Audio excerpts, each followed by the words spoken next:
င်္ဂလာပါဒီမေးထိုင်မေးခွန်းလေးတော့ကျွန်တော် workshop ဆရာတော့မဟုတ်တော့ဘူးအပြင် battery ဆိုင်ငယ်သုံးစွဲတဲ့ user တော့ထင်ပါတယ်နော်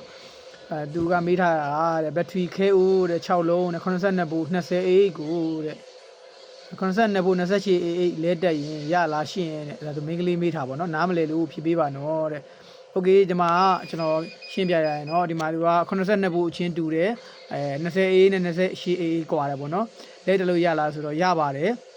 ရပါတယ်သုံးလို့အဆင်ပြေပါတယ်ဘိုးက82ဗို့တူရတဲ့သုံးလို့ရတယ် A က20နဲ့28กว่าတယ်အဲ့တော့ဒီမှာအကြမ်းမြင့်နားလည်အောင်ပြောမယ်ဆို A ဆိုတာကျွန်တော်ကဘက်ထရီအိုးတွေကနေထုတ်သုံးတဲ့အခါမှာကျွန်တော်ကဘယ်လောက် ampere သုံးရင်ဘယ်နှနာရီခံမယ်ဆိုတော့ဒါသဘောတရားညှို့ကိန်းနေဖြစ်ပါတယ်ဒါကိုဒီမှာကျွန်တော်အရင်ကြီးအသေးစိတ်မရှိတော့ဘူးနားလည်လွင်အောင်နည်းနည်းပြောပြရမယ်ဆိုတော့အခု82ဗို့ 20A ဆိုတာကနော်သူ့မှာကကျွန်တော်ပါတဲ့ 20A ကိုကျွန်တော်က1 ampere နဲ့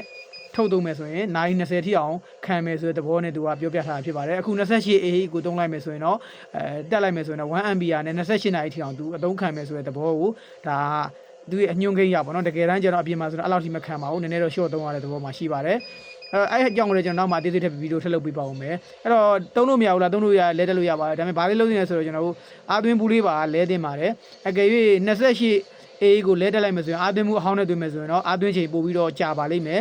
နော်ပုံမှန်သွင်းနေတဲ့အာသွင်းဘူးအတိုင်းသွင်းမယ်ဆိုရင်ပုံမှန်အချိန်တိုင်းမပြည့်ဘူးပဲနဲ့အချိန်ပို့ပြီးသွင်းမှသာလျှင်အားပြည့်ပါလိမ့်မယ်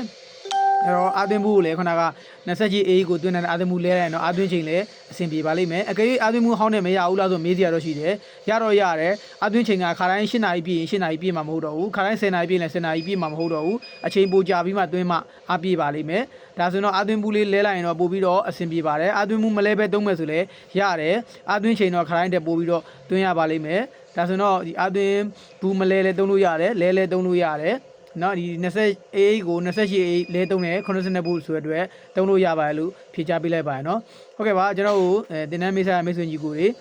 လာမဲ့2လပိုင်း2ရက်နေ့ဆိုကျွန်တော်ရဲ့ EFI နဲ့ EV ပတိဆိုင်ခဲ့ပေါ့နော်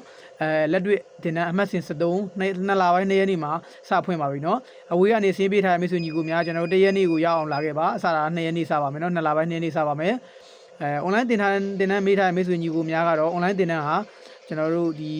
online သုံးလို့ရတဲ့မြည်သည့်နေရာမြည်သည့်ဒေတာမဆိုကျွန်တော်တက်လို့ရပါတယ်ကျွန်တော် Facebook group ကနေသင်ခန်းစာလေ့လာရမယ် Telegram group ကနေသင်ခန်းစာလေ့လာရမယ်နောက်ကျွန်တော်300ပုံလွယ်အောင် Telegram channel အစ်ကိုလည်းမကြာမီရမယ်ကျွန်တော်ထောင်ထားပြီးတော့သင်ခန်းစာတွေစတင်နေပါပြီအဲ့တော့ channel ရတော့ပို့ပြီးကြည့်လို့လွယ်တယ်ပြီးတော့ကျွန်တော်15ရက်တခါလဲ Zoom meeting ကနေပြီးတော့သင်ခန်းစာတွေနားမလည်ရပဲဖြစ်ဖြစ်ကိုမေးချင်တဲ့မေးခွန်းတွေကိုကျွန်တော် Zoom မှာတိုက်ရိုက်တွေ့ဆုံမေးမြန်းလို့ရပါတယ်ဆိုင်မှာတွေ့တဲ့အခက်အခဲတွေကိုလည်းမေးလို့ရပါတယ်နော်အားလုံးကျေးဇူးတင်ပါတယ်